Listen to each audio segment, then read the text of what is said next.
তো আজকে এইচএসসি শেষ হলো আর এইমাত্র আমি উত্তরার যে মেডিকেল অ্যাডমিশন কোচিং গুলো আছে ওগুলোর সামনে থেকে আসছিলাম। তো মনে হলো যে এই রিলেটেড একটা প্রশ্ন এই সময় খুব কমন সবার মধ্যে, যে ভাইয়া কয়টা কোচিং করব, কোথায় কোচিং করব। তো আগে কোথায় কোচিং করব এই উত্তরটা দেই। এটার উত্তর হচ্ছে তোমার যেখানে ইচ্ছা, তোমার যেখানে ইচ্ছা। তোমার জন্য যেটা সব থেকে বেশি কনভিনিয়েন্ট, তোমার বাসা থেকে কাছে, যাতায়াত ব্যবস্থা সহজ, সেখানে কোচিং করো। ঠিক আছে, সময় নষ্ট হয় দূরে গিয়ে। বাসা ঢাকার এক মাথায়, কোচিং করবো ঢাকার আরেক মাথায় গিয়ে, বিকজ ওই ব্রাঞ্চটা ভালো।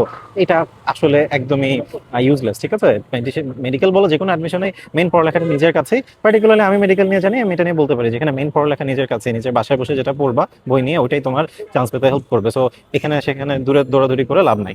এবার হচ্ছে কয়টা কোচিং করবো। দেখো, একটার বেশি ক্লাস করার কথা তো স্বপ্নেও ভেবো না, এটা তো কোনো কাজই আসে না, এটার কোনো দরকারই নাই। তাও অনেকে করে পাগলের মতো।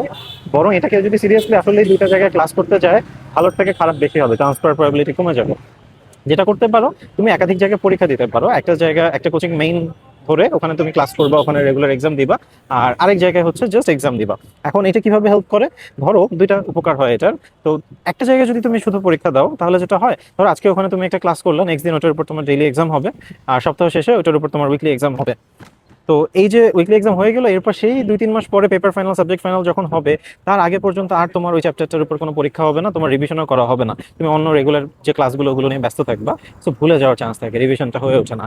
তখন দুইটা জায়গায় এক্সাম দেওয়া হয়, সুবিধা যেটা হয় যে দুইটা রুটিন তো সেম হয় না। তো হয়তো তুমি আজকে একটা চ্যাপ্টার পড়েছো একটা কোচিংয়ে, কয়েক সপ্তাহ পরে অন্য কোচিংয়ে আবার ওটার উপর একটা এক্সাম থাকবে, তখন আবার তোমার বাধ্য হয়ে একটু রিভিশন দিতে হবে পরীক্ষা দিতে হলে।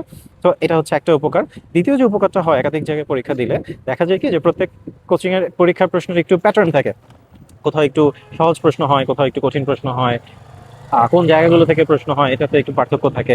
তো যেটা হয় যে একটা সিঙ্গেল জায়গায় পুরো টাইম ধরে পরীক্ষা দিলে একটা প্যাটার্নে ইউজ টু হয়ে যাবে তোমরা। যখন তুমি দুইটা ভিন্ন জায়গায় পরীক্ষা দিবা, ভিন্ন টাইপের প্রশ্ন ফেস করবা, সো কোনো একটা প্যাটার্নে, ফিক্সড একটা প্যাটার্নে অভ্যস্ত হয়ে যাওয়ার রিস্কটা থাকে না। সো এই দুইটা কারণে একাধিক জায়গায় পরীক্ষা দেওয়া বেটার। এখন একাধিক মানে কয়টা, শুরুতেই তুমি 4-5টা জায়গায় পরীক্ষা দেওয়ার চেষ্টা করো না, তাতে আবার হিতে বিপরীত হবে, ভালোর থেকে খারাপ বেশি হবে। কারণ তুমি এতগুলো তো পড়ে শেষ করতে পারবে না। তো দেখা যাবে যে নামমাত্র পরীক্ষা দিচ্ছি, নাম্বারও আসতেছে না, পড়তেও পারতেছি না, কোনো লাভই হচ্ছে না। ঠিক আছে, পরীক্ষা বেশি জায়গায় কখন দিব, যখন ধরো তোমার অ্যাটলিস্ট একবার ভালো করে পড়া শেষ হয়েছে, রিভিশন ফেজ শুরু হয়েছে। এখন তোমার যেহেতু পড়া শেষ সবগুলো, এখন তোমার মাথায় কিন্তু সব চ্যাপ্টারের ব্যাপারে কিছু রেসিডুয়াল নলেজ আছে। এখন তুমি যদি একাধিক জায়গায় পরীক্ষা দাও, তোমার কোনোটাই একদম কিছু না পড়ে আন্দাজে একটু র্যান্ডম এক্সাম দিলাম এরকম হবে না, মোটামুটি সবই তোমার ধারণা নিয়ে তুমি পরীক্ষা দিতে পারবা। তো তখন সেই পরীক্ষাগুলো তোমার কাজে আসবে। So that's it. তোমার পছন্দ মতো সব থেকে কনভিনিয়েন্ট জায়গায় এক্সাম দাও, কোচিং করো। অ্যান্ড মাল্টিপল জায়গায় যদি করতে হয়, জাস্ট এক্সাম ব্যাচে দাও, অন্য ক্লাস ক্লাস করার চেষ্টা করো না। এবং এক্সামও অতিরিক্ত না, শুরুতে অতিরিক্ত না, পরে পড়া শেষ করে রিভিশন ফেজে গিয়ে তখন বেশি করে এক্সাম দিতে পারবা।